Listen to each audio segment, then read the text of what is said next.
तो हम climate chronicles का एक नया एपिसोड लेके आए हुए हैं और लद्दाख से लगभग 12,000 फीट ऊंचाई पर शे गांव में हम आ चुके हैं और सर हमारे साथ मौजूद हैं। उनसे बात करते हैं क्लाइमेट चेंज से रिलेटेड, एनवायरमेंटल डिग्रेडेशन से रिलेटेड।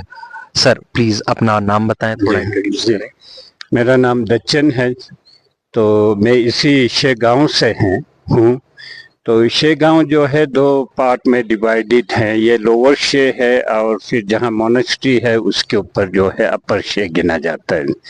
तो मैं यहीं पे पैदा हुआ हूँ, यहीं पे बड़ा हुआ हूँ। बेशक कॉलेज स्टडीज जो है मैंने श्रीनगर में की थी, तो उसके बाद मैं कई पोजीशंस पे काम कर चुका हूँ।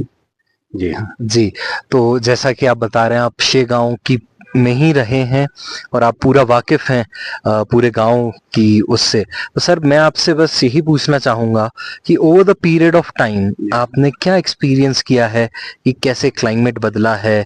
आपको कुछ मतलब इतना वास्ट एक्सपीरियंस है आपका, आपको शेयर करना चाहेंगे क्लाइमेट चेंज के विषय में, इन्वायरमेंटल क्राइसिस के विषय में? तो अभी जैसे मेरे एज ग्रुप हैं, मैं समझता हूँ कि लद्दाख में हमारे एज ग्रुप ने ये सारी चेंजेस जो है प्रैक्टिकली अपनी आंखों से देखा है। जी, जैसे मैं बता दूं कि पहले जो है प्रॉपर टाइम पे जो है, जैसे वेदर चेंज या क्लाइमेट चेंज वगैरह, सर्दी इस जैसे कि पहले 10 अगस्त से सर्दी होना शुरू हो जाएगा, वो एग्जैक्टली उसी तरह होता था। और जो दिसंबर में है, क्रिसमस से पहले बर्फ पड़ना है, सबको मालूम था। नॉन क्रिश्चियन हो जैसे भी हो, अरे इस साल बर्फ नहीं पड़ा क्रिसमस से पहले, तो सब कुछ जो है टाइमली होता था। तो अभी पिछले हम कहें जी 25-30 साल से जो है सब कुछ अनटाइमली हो रहा है। जैसे कि फ्लैश फ्लड जो हम 2010 2012 वगैरह में हमने जो देखा, वो उससे पहले हमने कभी देखा नहीं था। और जो यहाँ पे जो ऑल ऑफ ए सडन बारिश होते रहता है, ऐसा पहले नहीं होता था। और जो है मैं रुचि रखता हूँ ट्रैकिंग, माउंटेनियरिंग उसमें। तो जब माउंटेन्स में जाते हैं तो हमें जो है ज़्यादा इसका इफेक्ट नज़र आता है। बहुत सारे ग्लेशियर्स जो है अभी तो ख़त्म ही हो गए हैं। जो बहुत बड़े बड़े ग्लेशियर्स थे वो रिसीड हो के उनके सामने जो मैदान मैदान निकला है। और ख़ासकर जबकि जहाँ अभी नुब्रा में जो है टूरिस्ट जाते हैं, तो खरदोंगला टॉप पे पहले जो है एकदम से ग्लेशियर होता था। उसी ग्लेशियर के ऊपर से जो है रास्ता बना था नुब्रा का। तो ग्लेशियर जो है नीचे नीचे खिसकता है, आपको मालूम होगा। तो रास्ता भी ऐसे नीचे को जाते थे। तो ऐसा टाइम भी आता था कि ट्रक वगैरह यहाँ से जो है जोर से नहीं चलाएंगे तो उस पार नहीं पहुँचते थे। तो बाद में फिर उसके ऊपर ब्रिज भी लगाया गया। तो अभी तो वहाँ पे ग्लेशियर खत्म हो गए हैं। तो और अभी जो है हम सर्दियों में हाँ बेशक गिनते हैं कि भाई लद्दाख में बर्फ पड़ता है, लेकिन वैलीज में जो है बर्फ पड़ेगा कि नहीं कुछ भी पता नहीं है। पहले जो है टाइमली काफी बर्फ पड़ता था और टेम्परेचर में बहुत चेंजेस आए हैं। जैसे हम यही लेट ऑटम या विंटर में जो है या अर्ली स्प्रिंग में जब स्पितुक मोनेस्ट्री का फेस्टिवल होता था, तो सब मानते थे कि उस दिन जो है सबसे सर्दी होगा। और जाता भी था, हमें याद है -32 ऐसे जाता था। तो अभी तो ओवरऑल -26-7 से नीचे जाता नहीं है। और जो धूप है, आप खुद ही एक्सपीरियंस कर रहे होगे, इतना तेज धूप कभी होता नहीं था। जी। और मुझे लगता है कि इस साल जो नेशनल मीडिया ने भी कवर किया, आप थोड़ा इधर आ जाएं सर, इस बार की धूप जो है मुझे लगता है आपके यहाँ काफी तेज है और 36-37 डिग्री सेल्सियस तक टेम्परेचर गया है। फ्लाइट्स भी उड़ना दोपहर में बंद हो गए थे लद्दाख में। तो ये तो प्रैक्टिकली आप और हम देख ही रहे हैं। जी जी जी जी जी। तो इसमें लोगों का तो कोशिश रहा है और अवेयरनेस भी काफी दिया गया है कि भाई हमारे यहाँ जो है पेड़ ज्यादा उगाना चाहिए। तो उस तरीके के जो बातें हैं। जी। लेकिन मेरे ख्याल में अभी अगर देखें तो पता नहीं, कोई एक्सपर्ट्स तो ये बताते हैं कि भाई इस वाले पेड़ से जो है क्लाइमेट में चेंजेस नहीं होगा। तो पर्टिकुलर टाइप के ट्रीज होते हैं जो कि रेन लाता है, इस तरीके का। तो उस तरह अभी काफी चेंजेस नजर आ रहा है। जैसे टर्माइट्स हैं, कभी पहले नजर ही नहीं आता था जी, जो दीमक वगैरह है ना जी। तो उस तरह ऐसे ऐसे कीड़े मकोड़े भी अभी देखने को मिलता है जो पहले था ही नहीं, तो गर्मी की वजह से। एग्जैक्टली टेम्परेचर इतना हाई हो गया और उसकी वजह से हम इसको देख पा रहे हैं। और आपने भी जैसे फसल लगाई हुई है, ये काफी अच्छा गार्डन आपने डेवलप किया हुआ है, फार्मिंग भी आप कर रहे हैं, तो आप बताएं कि क्या क्या आपने लगाया और इसमें कुछ अगर आपको प्रॉब्लम आ रही है एग्रीकल्चर में इसमें हाई टेम्परेचर होने से, गर्मी ज्यादा होने से। जी जी, तो लद्दाख में ये बहुत पहले से ही प्रैक्टिस लोगों के बीच में रहा है कि कुछ न कुछ सब्जी लद्दाख में लगाते थे। और अगर इसका हिस्ट्री हम देखें तो वे बैक इन 1885, तो उस वक्त जब क्रिश्चियन मिशनरीज आए थे, तो उन्होंने यहाँ पे जैसे आलू है, बहुत सारे वेजिटेबल्स वगैरह इंट्रोड्यूस किया है और उन्होंने सिखाया है कि किस तरीके से हमें जो है सब्जी वगैरह लगाना चाहिए। तो बहुत पहले जब हम देखें कि 30-40 साल पहले तो ज्यादा किस्म के सब्जी नहीं होता था जी। जैसे हम कहें कि टर्निप्स हैं, कैबेज हैं, कैबेज भी बड़ा नहीं होता था, छोटे छोटे होते थे जी। तो इस तरह कुछ किस्म के वेरी लिमिटेड किस्म के सब्जियां होते थे। अब अभी गर्मी बढ़ते बढ़ते गए हैं, तो अभी हर किस्म का ही सब्जी होता है जी। यहाँ तक कि बैंगन जो है, करेला है, इस किस्म का भी सब्जी होता है जी। अब ये प्रॉब्लम आने लगा है कि पहले जो है बिल्कुल प्रॉब्लम्स नहीं था, अब जो है सब्जियों में भी और फलों में भी, जैसे सेब वगैरह है, उसमें भी कीड़े लगना शुरू हुआ है जी।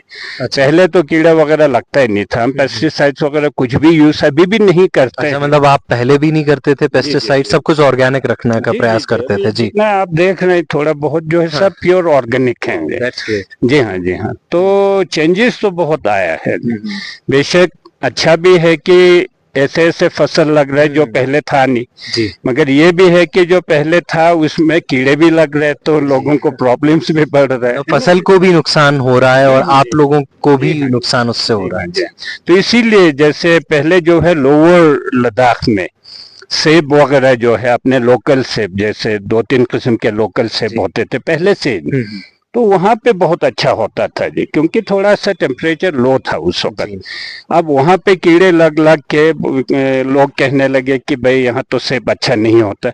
अब ये हायर रीजन्स में जो है सेब ठीक हो रहे, क्योंकि यहाँ थोड़ा सा लो टेम्परेचर है, कीड़े वगैरह नहीं लगता है। तो ऐसे चेंजेस तो बहुत ही चेंजेस हमें नजर आता है जी। हाँ जी। और जैसे आपने बताया कि फार्मिंग में बहुत सारी चेंजेस हमें देखने को मिले हैं over the period of time. आप कोई ऐसा एक्सपीरियंस हमारे व्यूअर्स के साथ शेयर करना चाहेंगे कि आपकी लिविंग या आपकी लाइफस्टाइल या आप कैसे, मतलब इन्वायरमेंट और ये क्लाइमेट चेंज की वजह से इतनी गर्मी जो हो रही है over the period of time, और सर्दियां आपने जैसे बताया कि कम होती जा रही हैं, तो आपकी लिविंग पे कोई असर पड़ा हो, कोई इम्पैक्ट पड़ा हो? लिविंग पे तो बेशक इनडायरेक्टली कहें डायरेक्टली कहें जी, जबकि ये सर्दियों में ज्यादा बर्फ नहीं पड़ा है, तो वो जो है इफेक्ट पूरे पॉपुलेशन के ऊपर करता है, क्योंकि हमारे यहाँ जो है ज्यादा विलेजेस वगैरह जो है ग्लेशियर वाटर के ऊपर ही डिपेंडेंट है। तो ग्लेशियर्स पे टाइम पे जब स्नो नहीं होता है, यहाँ के हिसाब से स्नो होना चाहिए आपको दिसंबर लेट और जनवरी में स्नो होना चाहिए। अच्छा। जो कि एकदम से सबसे लो टेम्परेचर में जब स्नो होगा तो ग्लेशियर्स पे या माउंटेन टॉप पे जो है ये एकदम से जम जाता है, कुछ देर में जो है वो आइस भी बन जाता है वहां पे। तो उस टाइम पे स्नो नहीं होता। लेट यानी अर्ली स्प्रिंग में जैसे फरवरी में जाके स्नो होता है, जितना भी स्नो पड़ेगा उससे कोई फर्क नहीं आता है, बल्कि उससे खतरा ही ज्यादा बढ़ता है, क्योंकि जो ही मार्च अप्रैल में थोड़ा तेज धूप निकलता है तो स्नो जो है सॉफ्ट होता है, एकदम मेल्ट होके फिर फ्लड शुरू हो जाता है। फ्लैश फ्लड्स जैसी सिचुएशन भी इसकी वजह से आती है। जी हाँ जी हाँ जी हाँ। तो इसीलिए टाइमली जो, जैसे मैंने पहले बताया कि टाइमली सब कुछ नहीं चल रहा है, तो फिर सब कुछ शेड्यूल जो है खराब हुआ है। कई गांवों में जो है जमीनें छोड़ दी गई है, क्योंकि प्रॉपर टाइम पे उनको ये कल्टीवेशन के लिए पानी नहीं आता है। बेशक हमारे यहाँ जैसे मिस्टर नोफेल हैं, सोनम वांगचुक हैं, उनकी वजह से जो आर्टिफिशियल ग्लेशियर से आर्टिफिशियल ये स्नो स्टूपा वगैरह बना रहे हैं, मगर वो छोटे तादाद में, और बेशक थोड़ा सा मदद तो होता है, लेकिन एकदम से आपका लाइफ चेंज करे ऐसा तो नहीं है, इतनी जल्दी बड़ा इम्पैक्ट पॉसिबल नहीं है। और जैसा आप बता रहे हैं और मैं समझ पा रहा हूँ कि आप भी उस बात की तरफ इंडिकेट कर रहे हैं कि it is up to the citizens, जो कॉमन लोग हैं वो अपनी लाइफस्टाइल और उसमें थोड़ा चेंज करें, अपना रोल प्ले करें, तो हम इस क्राइसिस से भी निपट सकते हैं। नहीं, यहाँ on the level of locals जो हैं काफ़ी अवेयरनेस एंड काफ़ी समझते हैं कि हमारे यहाँ क्या हमें केयरफुली क्या मतलब कि रिस्पॉन्सिबिलिटीज हमारा है। लेकिन अब यहाँ पे क्या कहें जी, अजीब ही है, दुनिया भर में ऐसा ही हो रहा है। जैसे कि अभी टूरिस्ट का इम्पैक्ट है, कितना पॉपुलेशन आ रहे हैं ना जी, पॉपुलेशन ओवरऑल नहीं तो लद्दाख में जो है नॉट इवन 3 लाख पॉपुलेशन है, दोनों डिस्ट्रिक्ट मिला के। अब अभी जो है 5-8 लाख तो लोग बाहर से आ रहे हैं एज ए टूरिस्ट। बेशक इसमें इकोनॉमी तो बड़ा ही बड़ा है, अच्छा खासा बड़ा है, कोई इसके ऊपर दो राय नहीं है। लेकिन अब जब टूरिस्ट आते हैं उनके लिए पानी भी चाहिए, उनके लिए घर भी चाहिए, उनके लिए हीटिंग भी चाहिए, उसके लिए सारा इंतजामात की वजह से जो है एक्चुअली लद्दाख के ज़मीन पे बहुत लोड पड़ रहा है। अब हम तो ये भी समझते हैं कि शायद लद्दाख में वाटर स्कैरसिटी जो है बहुत जल्दी होने वाला है जी, है ना जी। तो यहाँ जो है जितने गाड़ियां, अभी ट्रैफिक कितना बढ़ चुका है जी, जहाँ कि हम 20 साल पहले जो है हम गिनती कर सकते थे किस किस के पास गाड़ी है, अभी तो सवाल ही नहीं, जवाब बिल्कुल गिनती नहीं है। तो गाड़ियों के पोल्यूशन की वजह से और कितना है जी, हर तरीके से, यानी कोई ऐसा पॉइंट नहीं है जिसकी वजह से लद्दाख पे इफेक्ट नहीं हो रहा है। तो उसमें लोकल तो अवेयर हैं, लेकिन अब जितने भी लोग आते हैं, अब टूरिस्ट की बात करें तो वही टूरिस्ट तो नहीं आता, हर साल नए टूरिस्ट आते हैं, तो वो उन सबको भी अवेयर होना पड़ेगा। जो बार बार आते हैं उनके दिमाग में तो होता है कि लद्दाख में ऐसा है ना जी। And the requirement of water, जब आप होटल्स बनाएंगे, गेस्ट हाउस बनाएंगे, जबकि पहले जो है हम तो लो टेम्परेचर की वजह से सर्दियों में तो हम हफ्ते में एक बार नहाते हैं। अच्छा, तो अभी तो सुबह शाम नहाना शुरू हो गया है ना जी। और उसके बाद जब फॉरेनर टूरिस्ट का जमाना था, शुरू में जब 73-4 में खुला था तो फॉरेनर टूरिस्ट आते थे। तो अभी ये कहा गया है कि रिक्वायरमेंट ऑफ वाटर जो है अभी डोमेस्टिक टूरिज्म में जो फॉरेनर टूरिस्ट होते थे उससे 4 गुना ज्यादा है। हम नहाते हैं सुबह शाम जी। तो पानी का प्रॉब्लम बहुत बढ़ने वाला है यहाँ लद्दाख में ना जी। तो एक तो बर्फ नहीं हो रहा है ठीक तरीके से, है ना जी। तो जो बर्फ हो रहा है टाइमली नहीं हो रहा है, लेट हो रहा है, तो वो जो है थोड़ा सा धूप होने की वजह से पूरा बह के नीचे आ जाता है। फिर गर्मियों में जो है वहां से आने के लिए कुछ भी नहीं रहता है। तो उस वजह से जो है माउंटेन्स में भी जो फ्लोरा फोना है, मेडिसिनल जो हर्ब्स हैं वो भी कम लग रहा है। फिर उस वजह से हर तरीके से यहाँ पे बड़ा इफेक्ट जी, जैसा सर बता रहे हैं कि ओवरऑल इफेक्ट हो रहा है, सिर्फ एक किसी डायमेंशन में या एक किसी चीज में इफेक्ट नहीं हो रहा, कि ओवरऑल जैसे बायोडाइवर्सिटी की बात की सर ने और बाकी भी जो बात की फ्लोरा फौना की, एनवायरमेंटल डिग्रेडेशन की, क्लाइमेट चेंज की वजह से ग्लेशियर्स के और अनटाइमली स्नोफॉल से बहुत सारे इम्पैक्ट हम देख रहे हैं और आगे आने वाले दिनों में शायद देखें। तो इसीलिए सर की तरफ से और हमारी तरफ से यही अपील है कि जो भी टूरिस्ट यहाँ पे आ रहे हैं, इको फ्रेंडली टूरिज्म को हम लोग प्रमोट करें और पानी और हर तरह से अपने कार्बन फुटप्रिंट को भी कम करने का प्रयास करें। सर, एक लास्ट क्वेश्चन आपसे, आप क्या कोई हमारे व्यूअर्स के लिए कोई संदेश देना चाहते हैं? आप बताना चाहेंगे कि हम कैसे इस क्राइसिस से आगे निपट सकते हैं, या कुछ आपकी तरफ से आप कोई मैसेज देना चाहें सबको? मैं तो यही कहना चाहूँगा जी, जैसे अभी यूटी गवर्नमेंट में काफ़ी इनिशिएटिव्स ले रहे हैं, जैसे हाइड्रोजन गैस के ऊपर जो है बसें निकला है एंड इलेक्ट्रिक बसें निकला है। तो गवर्नमेंट की तरफ से तो काफ़ी इनिशिएटिव्स है और मोदी जी की तरफ से तो बड़े बड़े योजनाएं, और मैं देख रहा हूँ कि यहाँ पे सोलर का भी बहुत काम हो रहा है, सोलर एनर्जी का। इस बात से हम लद्दाखी जो है, अब जैसे मेरे एज ग्रुप के सब अवेयर है, ये ठीक नहीं हो रहा है अभी जो है global warming and all this, तो हम तो अवेयर हैं।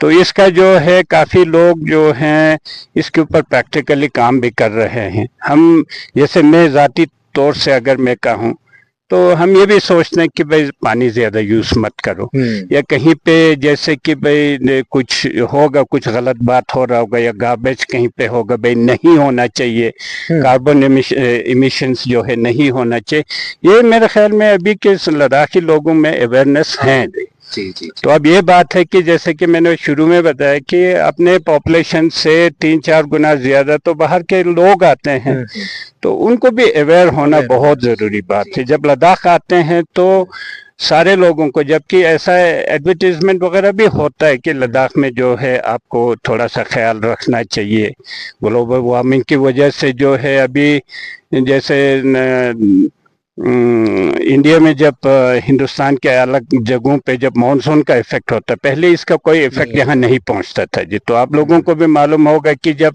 अभी ओवरऑल ग्लोबल वार्मिंग की वजह से जो है सारे क्लाउड्स जो है हल्के होकर हिमालयन पहाड़ के ऊपर से यहाँ भी पहुँच जाता है जी। तो जैसे हिमाचल में है मॉनसून, तो यहाँ भी उसका इफेक्ट रहता ही रहता है। तो इसलिए हर लिहाज से मैं कहूँगा, यहाँ तक कि गाड़ी चलाना बोलिए, हमें लद्दाख में ज़िंदगी जीना है, हमें मतलब कि इरिगेशन है या कुछ भी हो, हर चीज़ में जब तक ना ख्याल नहीं रखेंगे सारे लोग भी, तो लद्दाख जो है जल्दी बिगड़ जाएगा, हर लिहाज से बिगड़ जाएगा। तो मैं यही कहना चाहूँगा कि हम सबको लद्दाख के बारे में सोचना जो है बहुत ज़रूरी है। जी हाँ जी। और जैसा कि सर ने बताया कि गवर्नमेंट की तरफ से बहुत सारी योजनाएं हैं, गवर्नमेंट हेल्प भी कर रही है, but it is up to the citizens कि वो साथ में आए और इन योजनाओं का भी लाभ उठाएं। और क्लाइमेट चेंज की फाइट ये सिर्फ इंडिविजुअल की फाइट नहीं है, क्लाइमेट चेंज और एनवायरमेंटल डिग्रेडेशन की जो फाइट है वो आप और हम सब मिलके ही कर सकते हैं। सरकार अपना पार्ट प्ले कर रही है और आगे भी करेगी, लेकिन हमारे लिए इंपॉर्टेंट है कि हर एक सिटीजन या हर एक टूरिस्ट जो यहाँ पे आ रहा है वो इको फ्रेंडली टूरिज्म को प्रमोट करे, अपना कार्बन फुटप्रिंट को रिड्यूस करने का प्रयास करे, जिससे हम लेह लद्दाख जितना ब्यूटीफुल है, ये सारे गांव इतने अच्छे हैं, हम इसकी सुंदरता को और प्राकृतिक सुंदरता को बरकरार रख सकें। सर, आपने हमें टाइम दिया, इसके लिए बहुत बहुत धन्यवाद। धन्यवाद।